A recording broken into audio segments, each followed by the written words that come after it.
it's almost taking a step back and saying if there were only 100 companies in the world and you got to define them and you got to choose exactly how they would behave and all the ways that they sort of like were similar in, how would you describe it? And that's your first ideal customer profile list. Today, we're talking all about how to balance ambitious revenue targets and achieving your product market fit while also operating a lean team with potential financial and resource constraints. We're honored to have Dhevesh on the podcast, who empowers startups and scale ups between seed and Series A to nail their product market fit and new market expansion. He's the founder of Octopreneur Intel, which is an organization created to enable highly talented immigrants with freedom of work in the UK. Today, we spoke about some of the interesting frameworks, resources, and strategies that businesses can use as they efficiently scale post-product. I'm Anshika, the founder of Eternity, a CRM designed to streamline the wedding industry for both couples and businesses. And I'm so excited to be hosting the Bay Lab podcast today. Let's get into it. Thank you so much, Dhevesh, for joining us on today's episode of the Bay Lab podcast. We're so excited to have you here and be talking all things around building a business and reaching those really ambitious targets whilst also trying to stay lean and having financial constraints potentially. So let's get straight into it. So to start off, thank you. So to start off, when it comes to having this conversation around hitting those ambitious targets and product market fit, the first thing that's always suggested is really knowing who your ideal consumer is. So can you tell us a bit more about the best ways to really find your ideal consumer profile? Yeah, it's a great question, and obviously there's a few different frameworks that you can adopt, and a lot of it is trial and error. Especially as an early stage startup, you're not going to necessarily nail it in the first attempt. But I always start with the idea of pain and risk, and that sort of like is the foundation of what you're thinking about with whatever you're trying to solve. Right, the reason someone is willing to put money against your product or service is because you're solving a problem for them. And I think people do understand pain. And so, that's like, oh, like what's the piece that bothers people? But I always think about that as an example, saying if you stubbed your toe against a table, you're going to feel pain, but what's the likelihood that you're going to do something about it? Are you going to go see a doctor for it? Probably not, right? So pain is sort of an indicator, but you want to connect that to risk. So at the same time, if you've then got, chest pain that happens consistently over the last week, might not be as high as the stub toe in terms of the pain threshold, but you're going to start worrying about the risk of not acting. And that's the aspect of sort of joining the dots to say there's going to be all sorts of pains. The things that people will action in terms of making a buying decision or an engagement decision comes with the risk of not acting. And that starts to define who are those people that will not just be interested in what you're doing, but actually want to engage and go further than that first step. And often it's very easy as an early stage founder to get distracted by anyone showing interest, right? Because you're like, someone likes what I'm doing. Like, I want to be involved. Like, I need to show them like a red carpet treatment, get them all of my product ideas and show them everything we can do. And we sort of get stuck with the idea saying, actually, is there a risk for them not acting? Because most people would probably only be able to solve their top 3 priorities in a year or a quarter, or however you sort of look at it. So that's my sort of view of like the starting point is the pain, you can quantify it in some respect. Again, almost taking that sort of like medical lens of it, right? It's like, what is the quantity of pain? What's the risk of not acting? Because that then gives you a pretty good idea of who should be in your ideal customer profile. And as you go into that, one of the things that I always like to think about is the casualty in your ideal customer profile. So who is it that you should not be speaking to, right? And so when you are looking at an organization, particularly lots of people will try and build businesses built for B2B, right? Because investors tend to like that, has bigger application. There's also a temptation to be like, let's go to the most senior person and talk to them about our problem. Because if we've got the most senior person, then we've got like buy-in as a champion in the organization. But if you go talk to a CEO about, here's something you might be able to use for your learning and development software, might be interested because he wants his people to do well, or she might be interested because they want their people to do well. But are they going to solve that problem themselves? Are they going to delegate it down? Is it even going to be anywhere on their top 10 list, let alone their top 3 list? But then you've burnt your chance of actually making an impression because you're not speaking to the right person in the organization. So, identifying a category of organization that associates with your offering, but then also the personas within that is hugely important, right? And when you are trying to play that framework, I've got a little mirror board that I tend to use, but it's almost taking a step back and saying if there were only 100 companies in the world and you got to define them and you got to choose exactly how they would behave and all the ways that they sort of like were similar in, how would you describe it? And that's your first ideal customer profile list. That's your idea to say, I can only go after 100 companies and I can only work with them. And that is really hard because you're like, well, but there's more than that. Like my company is meant to like work for millions, not just these 100 companies.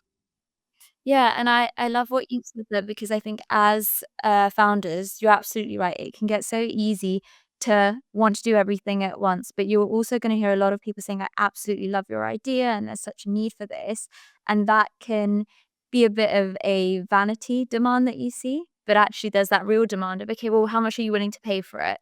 And that's really what follows through when it comes to finding product market fit. So I guess my next question is, what are some of the key leading indicators that founders should be looking at to suggest, yep, you have achieved that right product market fit? Yeah, it's, I think you'll start to get some amount of clarity as you have paying customers already, right? Because product market fit, there's one aspect of it saying there's someone willing to pay you for it. There's quite another for them to continue paying you for it renewal after renewal, right? And that's an aspect of that. And so if you think about the central theme of what makes people engage is impact. So on one side of it is the promise of impact. You're saying you have a problem. I feel like I have the right solution. Let me take you through this buying journey. So you start with the awareness, you then sort of build the interest, and you sort of go through a decision process. And you sort of say all of that is the promise of impact, right? But when you actually get them to sign, that's only half the battle because you only got them to step one of the. You then have to onboard them, which means you've got to deliver essentially immediate impact, right? And immediate impact, depending on the kind of thing you are, might be as soon as they come in or the first 3 months. Like enterprise solutions tend to take a bit longer, but they still have something that you deliver. But then you also have this idea of recurring impact. The only reason someone will keep using what you're doing is because they constantly see that it adds value to their process. And it's when you've gone through all three of those steps, when you've started to like really be able to say, I can get them through that journey. Whatever I'm promising, I'm able to deliver and do it well consistently. And I can keep improving that. And that's why they keep coming back to me. And until you've been through that journey, because there's a lot of companies who will spend a lot of resources, particularly money and time, towards the sales funnel or sort of like that go to market side of let's just bring customers in. And as a startup, what really kills you is you spend a lot of money and time bringing them in, but then they churn in 3 months' time and in 6 months' time. You're like, what? Like, whoa, what did we do wrong now? And that's again comes back to that ICP because you've probably got one enterprise client because you went to university with someone who works there and who's able to get you in, and a couple of mid-market clients and 10 startups. And you're like, well, who am I solving the problem actually for? I've now ended up with this product roadmap that can go in so many different directions. And I want to do it all. And I want to do it all now. But can you actually do it all now? Right. And so it's that sort of one singular stream that you can solve for, continue to show recurring impact. And that doesn't need to be over multiple years. That could be over multiple months even. But you're starting to see that stickiness comes in. I think those are your first signs to say someone's willing to stay. And that's the story that I can use as social proof to build more in the same space. And then you start to see that flywheel start to kick in slowly. Absolutely. So I guess one of the key takeaways from that is you want to be looking at your onboarding metrics as well as your engagement metrics. You can't just look at one in isolation, really, right? Exactly. And I think most people get very excited by winning something, right? And you should absolutely celebrate your wins. But, that's not where you're going to get an investor throwing money at you to say, oh, you won something. Well done. It's hard work, but being able to keep that is really important. And that's again, sometimes you might have, depending on the offering, you might have pilots, so you might have engagements that go before you actually even complete the sale. Are they constantly using it? Is there a free trial where they then want to click through that button? And that those indicators tend to be sort of like leading indicators to suggest that there is something there, even if they're giving you feedback. Very few, I think it's like single digit percentages of users that actually give you feedback. Even if it's the worst feedback in the world, the fact that someone took out the time to write the feedback is a good, right? And are you collecting that? And are you making that easy enough to allow people to give 30-second feedback every few months and be able to give you that information that you need? I'm going to try and get the lights back on. Perfect. Amazing. And so when it does come to getting that feedback and doing that onboarding process, ultimately, your feedback of existing clients, whether it be retained clients or churn clients, leads to your strategy to get newer clients. But often startups are in a position where they have to stay very lean and they have very limited resources. So, what advice would you give to a startup on the right outreach strategies to be using with those limited resources? I'm going to give you a very boring answer in that obviously it depends, right? And I think the aspect that you need to think about is what's the one sliver of the market that we feel like we do best, um, and we've got something of real value, right? Because if we're going after that sliver, then we're trying to do one thing over and over again really well, right? And so if you're trying to then build a community, then you're going to start to think about, well, I don't have the kind of resources where I can deploy salespeople to go after, people to sign up onto this community or a product-led motion.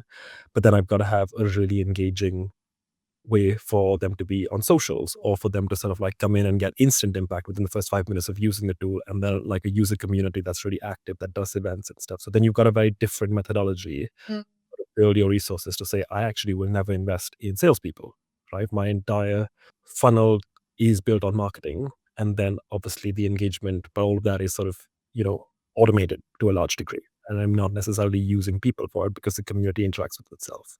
And that's what the likes of, when you think about like what Slack and Notion have done, you probably don't go through speaking with anybody in that journey. Unless, of course, you're an enterprise buyer and that's a slightly different journey. But most of us will sort of engage with it completely without any external support, additional help. Whereas you're building something that is, let's say, a larger average contract value in a recurring business, you're then going to need to think about, well, actually, I can't deploy all my resources towards social media, right? I need to be quite targeted, saying, if I need to get in front of these 10 very large companies, I need to be able to meet all 6 people in their decision committee. And I know that's going to take me 2 years, but then how do I then sort of like make sure that I'm not getting distracted by somebody else in the meantime? Because that is my focus. I need to meet these 10 companies, these 6 people, these 60 people, everything that we do revolves around them. And that's the sort of like classic account-based marketing and sort of like named accounts.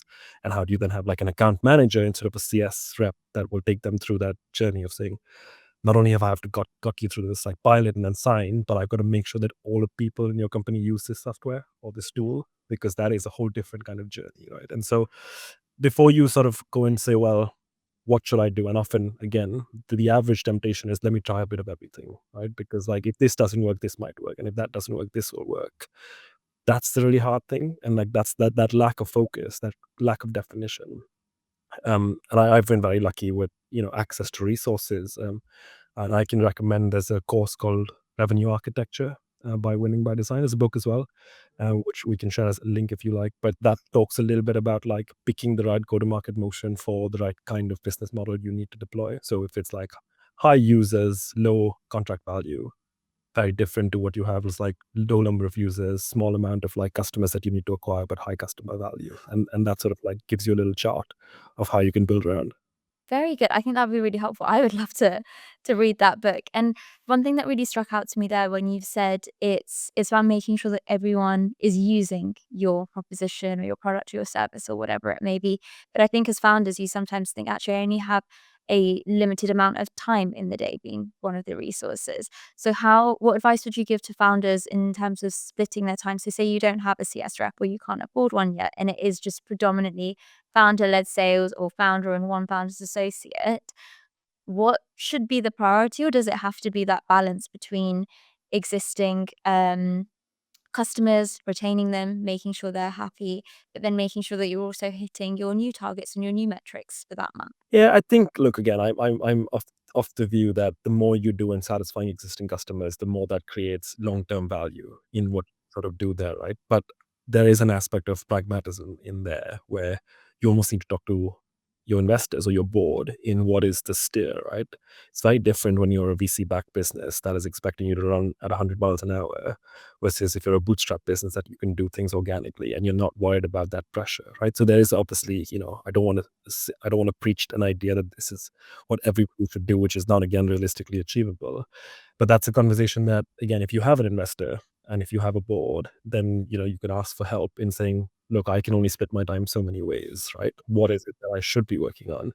And if depending on the kind of business you are, sometimes it does make sense to forfeit that money in the first bit to just make sure you're building like this. Obviously, like very prominent stories like Canva, they didn't make money for years until they sort of had about 14 million users before they started monetizing, and that was a different kind of business. Like, how many of us are trying to build the next Canva? Probably not many.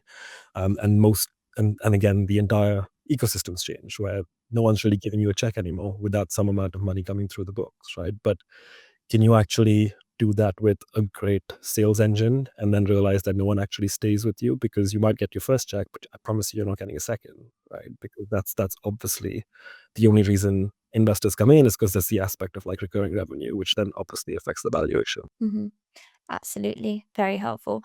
What are some of the most common pricing mistakes that you see founders making? So they have these really ambitious revenue targets. Often you're into the market and you try and understand, actually, am I targeting my customer correctly? Is my product the right value, high or low? But do you see some very common pricing mistakes that founders make? I would say pricing strategy more broadly, because again, the sort of evolution of attraction towards SaaS has meant that everyone's sort of idea is, I need to get an annual subscription. And I think particularly with the onset of what Gen AI is doing, there's more of a pull towards consumption, which means you're not necessarily paying for something unless you use it. And I think that's the tricky balance, right? Like everyone wants to be able to go back to their investors and say, I've got an annual contract with my customers, and that means I've got ARR. I can show that my multiple comes from there. Especially as a startup, I think that hurts you more than helps you, because obviously you're doing something right if someone's willing to sign an annual contract with you. But then if you've got your pricing wrong, you're stuck with it and you can't move it, and you can't drive engagement, and you can't actually, you're sort of like forced by it. And I often like to think that most people, even in B2B, like it's difficult necessarily to get everything down to monthly. But I see very few people go down quarterly. And I think that's a really good starting point, because you're just like saying, look, we're building, right? We're building as we're driving. And we want to make sure that you're using it. And actually, I don't want to be having a massive amount of like customers on my book that are all going to churn all together at one go, because that's going to really hurt me.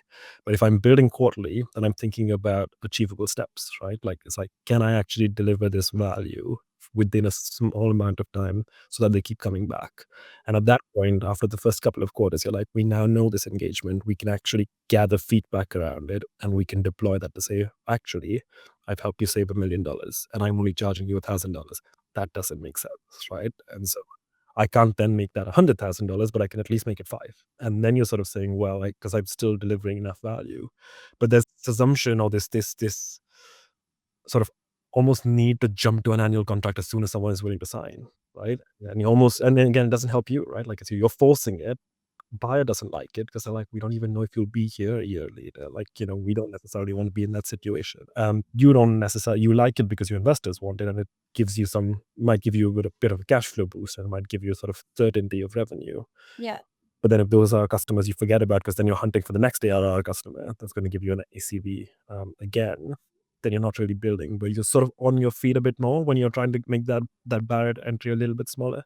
And that's what I like to see more of, because I think we are shifting to a world where people are going to want to buy consumption-based value. So you can have a subscription element, but then you can top it up with, credits or usage that you can sort of see where there's an aspect of variable, particularly when you're dealing with the smaller end of like buyers in the customer journey. Larger enterprise customers will typically want certainty because that's how their budgets and their cycles work. But then they're talking about usually multi-year contracts as well. Fine. I love that idea around quarterly contracts, because I know as a business we currently have monthly and annuals. And some of the things you said there I really resonate with, where you sign on an annual and then you're chasing the next annual. And with monthly, you're scared, okay, you're going to leave in the next month. Whereas quarterly is a really nice sweet spot, which I've not seen done enough. So maybe something that we should implement ourselves. But when it comes to that, and especially where I've just spoken about what I've gone through in my own business, can fund how can founders ensure that they have the right pricing to maximize their revenue without scaring off early customers, for example? I mean, again, it's a balancing act, right? Like how desperately do you need that to be money that is reflected in towards profitability or also sustainability towards the business? Because if you're building a venture-backed investment, then I suspect your interest is to be able to say that we can scale this, right? And even if it means we've charged them the wrong amount to start with, that's okay because you're learning a lot from your early customers. And so you almost take the friction point away of saying like, actually, we don't even know what we should charge for this. And you almost say that to a customer early in that journey to be like, what do you think this is worth, right? And you almost, if you have enough of a dialogue and a relationship to be able to say that, then you almost price those first 5 customers to be almost like, this is what we think it is. Like, do you agree with it? Again, most customers' reaction will be to try and bring your price down, right? And that's okay, right? Like they will do that the first time. But again, back to the sort of point, if you've got a quarter renewal and then you've seen that they're using it all the time and they're getting so much value out of it, you've almost embedded yourself into their process to be like, well, I've realized that just to run this, we're spending a lot more money, even the acquisition of it all. So maybe this isn't $1,000, maybe it's $5,000. And then you'll start to see, well, they're like, can I get the next quarter for 3 before I go to 5? Because like I then need to stream it down. But you'll start to get some insights from that, right? And I think that's where I sh- most people just try to overcomplicate it because you're trying to think about all these things that you need to factor in. And as a startup, all your metrics are going to be quite skewed. It's good to have a pulse on your metrics, and like I'm a big fan of the unit economics behind all of what is being built. But you don't need to over-engineer it. You almost need to do some of that stuff back of the envelope to say this is like pass the smell test. Um, and if we realize that this is more valuable than what it should be, then let's try and make sure we have that dialogue much before renewal even comes up to say, look, this is what we're learning. We'll give you a discount for the next couple of quarters because if you give me a story, I can go acquire 10 more customers. And that's more valuable to me than making money from you in the first place, right? And so the Series A I worked with got product market fit, had 5 million of revenue. But I think the first 20 customers that we acquired were on special pricing because they were like almost like the founding cohort of our community. We were like, that's fine. We're going to leave them on that pricing where they never get corrected because we wouldn't have got here without them. And you want to give some of your customers that treatment. Yeah, and it comes back down to what we were saying before we actually started the call, where business nowadays is all about also building that right community. And the ethos that you build the business on as a startup is very different sometimes when you look at established businesses and you think, oh, they're very strict on their pricing and I shouldn't budge on mine. But actually, they operate really differently, don't they? Yeah. And again, it's not to say that you should always be like that, right? I think it's getting through that first inflection point of I've been so able to sell something of value. People are using it and people keep coming back. And at that point, you can then establish what that bar is because then you want to sort of say, well, my first set of customers took that risk on me. I want to give them that flexibility because of the relationship that we've built with them. But my second set of customers are not sort of, you know, the the ones who have taken any of that risk. So why should I pass on that benefit? At that point, we have a much more formal pricing policy. We might do discounts in year one, or we might sort of give them exit clauses to basically say, look, if you're not going to like get value, that's fine. We'll let you go. But then you want to make sure you're more stringent with those rules there. And at that point, you start paying attention to those numbers more because if you then start doing the math and saying, actually, if we don't do something here, my CAC is going to be really, really bad. And I'm not going to be able to get a good investment round next. You have to start worrying about that. But in those first ones, especially when you're talking about angel rounds or pre-seed rounds, I can't imagine any investors going and saying to you, you've completely messed up your pricing strategy and that's why you're uninvestable. It's just not a thing. Absolutely. Thank you so much. I've learned so many actionable takeaways from our conversation, and I definitely want to check out that book. So we'll try and link it down below as well. As with any Bay podcast, we always ask the same few questions for our community. The first of which is, who are 3 British Asians who you think are doing incredible pieces of work that the audience should check out? Yeah, I'm going to upset a few people because it's hard to narrow down to 3, but I'll try and give you people you may not have heard of. So one of them is Paras Fatnani. He is the founder. Well, he's a serial founder. He's got 2 businesses he's running at the moment. One is called Seed, which is more around the edtech space, helping people sort of go abroad and study there. And the second is called Honey Twigs, which is a completely different world, but he's doing sort of single-use honey sachets in sustainable sort of measures. So check Paras out. He's just all over the world figuring these 2 things out. The other one is Anushka Desai, also works in edtech. She has a business called Application Ally, trying to help people from sort of mostly Asian communities to be able to go abroad and get into top universities. And she is a force of nature, definitely someone to check out. And then the one who introduced us, it's very hard not to get excited about what Shen Solon is building with Launch Lemonade in the world of AI, especially. And she's just, I never know if I'm actually talking to her in person or if I'm talking to an AI bot she's created of herself. Like, I think she's one of those people way ahead in the world with all those things. So definitely keep a pulse on her. I'm blessed to have Shen as my mentor, and she is. Or do you actually speak to Shen, or do you speak to a robot she built? I don't. Who knows? We never know. Get shout out to the Bay mentorship program there as well. How can people find out more about you and your company? I got a website. It's called Octopreneur Intel.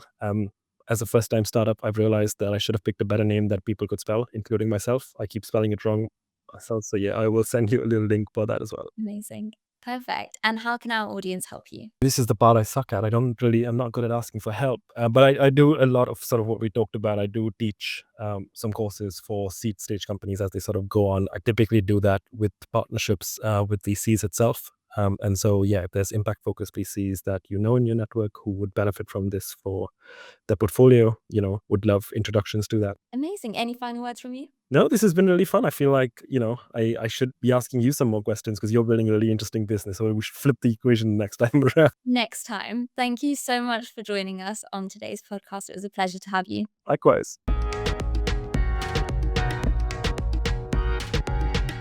Thank you for watching. Don't forget to subscribe. See you next time.